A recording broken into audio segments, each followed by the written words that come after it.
What's up, YouTube? This is TJ, your Holistic Life Coach. This is How to Be High Off Life, Episode 2. Today we're going to talk about beliefs again. We're going to talk more about working with beliefs, what we can do with beliefs to be able to raise our awareness, our consciousness, and live more high off life, as we can say. An old hippie in the 70s named Ram Dass once said, "Anything that brings you down is a clue to work on yourself." So, what he means by that is that as we're living life, we have different triggers. We have things that will trigger us from other people or trigger us within ourselves, and these are different limiting beliefs we have. Beliefs that we believe that we may not even be conscious of, but we're telling ourselves over and over again that I'm too limited to be able to do that. I'm too limited to follow the stream. And there's different things that we have that trigger us all the time, and it's up to us to find those triggers, because those triggers are limiting beliefs that we have that are stopping us from going on in life. So, what are some ways we can find these triggers? Well, or at least be aware of these triggers. Well, for starters, we got journaling. If you like to write, journaling is great. Journaling is a great way to write out your thoughts and your feelings, because our goal here is to be high. And how do we be high? We have to raise consciousness, raise awareness of what's going on. Because what keeps us down, quote unquote, is our limiting beliefs and limiting thoughts. Really, thoughts are just thoughts. They're just made by our brain. And so it's up to us to create new thoughts and new belief systems that help us to progress and grow. So, journaling is one. That's one way I like to go ahead and write out things. I write out how I'm feeling, write out different beliefs that I didn't realize I had. And I still have beliefs I'm sure that limit myself. But it's up to me and it's up to you to find those things in order to achieve higher consciousness and to be high. And so, writing journal is one. Another big thing that we talked a little bit in the last episode is our behaviors. Behaviors are great because we can see and look at our behaviors, whether they're conscious or unconscious, and that'll lead us back to the beliefs we have. So, for example, I get really caught in scrolling on my phone, just endless scrolling when I'm not doing anything else. And so, I'm going to talk about the beliefs I have here, because your beliefs of scrolling your phone might be super different than mine. That's okay. This is just an example for you guys.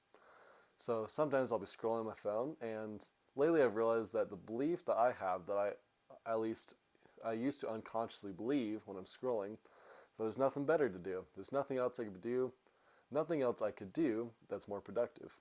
So that is a belief that I live out sometimes. And sometimes I scroll without the belief. But as I grow and I see my behaviors, it helps me become more aware of the beliefs I have behind those behaviors, because our beliefs determine our behaviors. Beliefs come first before the behavior. Another way we can go ahead and find our limiting beliefs is through our dreams. And our dreams are very richly symbolic. They show us a lot of different things, and sometimes they don't make any sense at all, most of the time actually. But studying our dreams is very helpful. One tip that I suggest is every morning start to write down the dream that you just had, that everything you can possibly remember. Now at first your dreams will just seem like a bunch of blob and doesn't seem like any of it matters, but after a while you'll start to see different symbolism. For example, once I had some issues to work on with my father, and one weekend I actually meditated on it, and I wanted to work on different things and see where I could go with it. Then that night I had a dream that me and my dad were at Disneyland and we got in a fight. Now I realized later that Disneyland wasn't completely random. It was showing that it was a symbol of us and our family sometimes pretending that everything's fine. It's all like Disneyland, a big fairy tale. We all shove our issues under the corner and we keep going with our relationship that we're, in a sense, where we're kind of faking it. We're not talking about the deeper issues that are lying there. And so that dream showed that gradually we're getting a fight at Disneyland with our family around. And it was showing the underlying issues we had that we could work on. And then, of course, a few days later, I was able to work on and talk to him and tell him about this dream. And so it's very interesting how our dreams, our subconscious mind, can show us different things and teach us, help us to go on with our life. And so it's very, very helpful to know that dreams are symbolic, and they can be extremely good guides to us in our lives. Relationships are wonderful things that help us to see the triggers that we have that keep us down in life and not high. Now, it makes it very easy for those of us who are more conscious of it to find the triggers, but sometimes we don't. Sometimes we're oblivious to the triggers we have and the limiting beliefs that we do have. So, for me and my wife, when we're together at home, I can be at oneness and bliss and peace, whatever. I'm high consciousness. I realize that we're all God, and we're all having a great time, and it's all joy. And all of a sudden she says something to me, and I snap, and I get mad, and I'd unconsciously react right back to her. And then I step and go, whoa, wait, I have a trigger there. There's something I need to work on. Because suffering is clinging. When we're clinging to something, we are suffering because we want it to be that way. And in all honesty, we have little to no control over life and what it gives us. And so there's different triggers that are always going to show us where we're clinging to and where we are holding these limiting beliefs to ourselves. And so relationships are very big. Whether you live with your family, you live with a spouse, you live with a partner, or whatever, these people are very helpful in us in finding our triggers because they know us best and they're able to say things that might get under our skin sometimes. But another thing that Ram Dass says that is very helpful, that suffering is grace. So suffering is actually the universe showing us where we lack. And this is actually very beneficial to us because then we can raise our consciousness and we are able to learn to grow. And part of obtaining this higher consciousness and being high is going through all the nitty gritty, all the dark, the deepest stuff about us. And sometimes this means our limiting beliefs, those beliefs that we hold on to ourselves thinking it will help us. So for example, another belief is the belief that, oh, if I avoid pain, I'll be happier. This is a belief that I've had for a lot of my life and I've been working on recently and realizing that pain is just a part of life. Everyone's going to have to go through pain. We're not going to be able to always avoid pain and get pleasure. So that's also another belief that has held me back it makes me too scared of doing certain things because I believe that getting away from that pain and staying in the pleasure will make me happy. But of course, as we go on, we realize that's BS.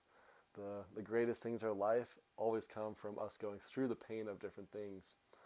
And so this video, I hope it just helps you to see that limiting beliefs can be very unbeneficial. They can really hurt us and they may keep us safe in a sense, but they will not be very beneficial to us and us getting high off life and us being able to raise consciousness. Now, beliefs are endless. There's so many beliefs we could talk about. Obviously, we're not going to ever get into every single belief that you have, every single belief that I have. But one thing we can do is as we find these limiting beliefs through our triggers, once we've worked on that, we've released it, we've written about it, we've talked about it to other people, our therapists, friends, family, whatever, then we're able to bring in new beliefs. So what's an example of a new belief that we could have? One example of a new belief that we could have is, and this of course depends on if you're spiritual or not, and so these are for my spiritual folks out there. One belief that we could have is that we're just solely a body. We're just a brain, we're just a spine, we're just a body. And that we are not limitless, we don't have that much potential, we're just evolved mammals, which I do believe we are. But another belief in spirituality that we can achieve or throw in there if we like to, if we really do believe this, is that we have a soul, that we're eternal beings having a human experience here on earth. Now, that belief helps us to go, wow, there's a lot more human potential here than just simply being an evolved mammal.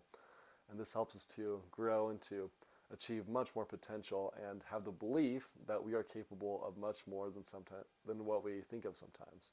So that's an example of one belief that limits us, not a terrible belief, that we are just creatures of the earth, and that is a belief that I personally do believe, but I also believe that we're eternal souls combined with this body. And so that is a belief that helps me onto the path of higher consciousness awareness of the universe around me.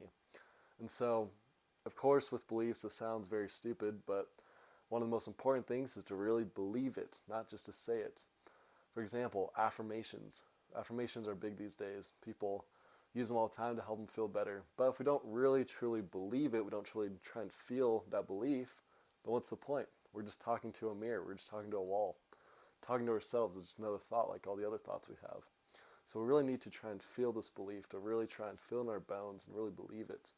So if you don't believe in a soul, don't use that belief. Find another belief that works for you. So step 1, find your triggers. Step 2, with those triggers, find limiting beliefs behind them.